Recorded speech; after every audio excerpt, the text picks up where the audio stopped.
安静的角落，避开所有眼光的探索，寂寞是我唯一的借口。经过多年刻意的漂泊，面对无数陌生的脸孔，像个归宿找不到理由。为什么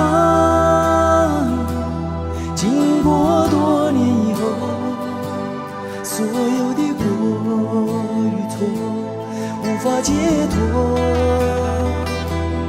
为什么经过多年以后，得失的过程如此冷漠？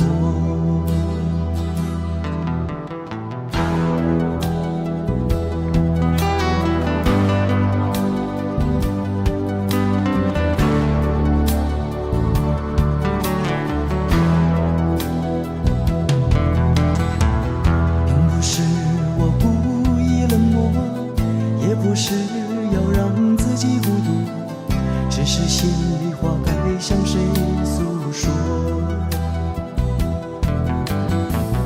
我只想要简单的拥有一片小小真实的天空，不要再有飘零的失落。为什么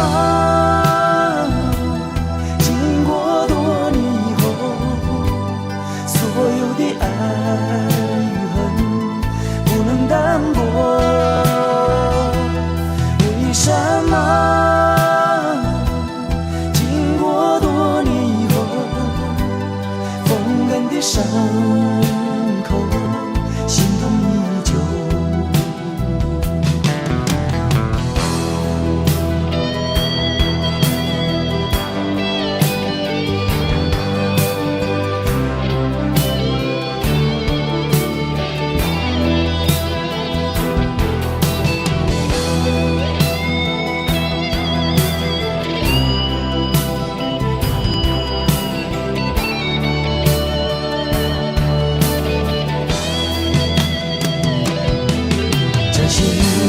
就这样经过，今天不再是昨天的我，也许明天要面对的更多。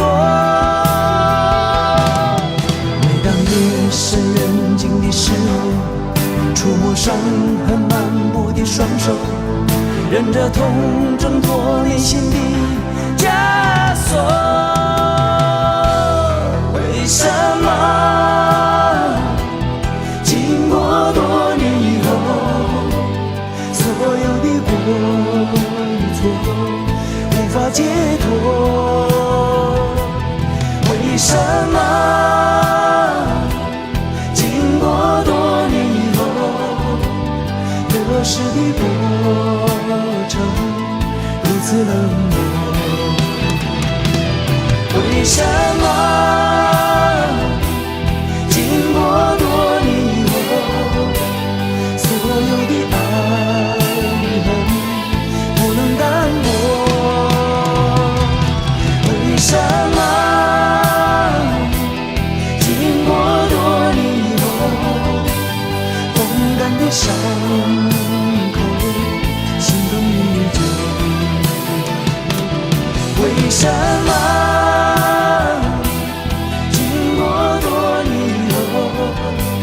所有的过与错无法解脱？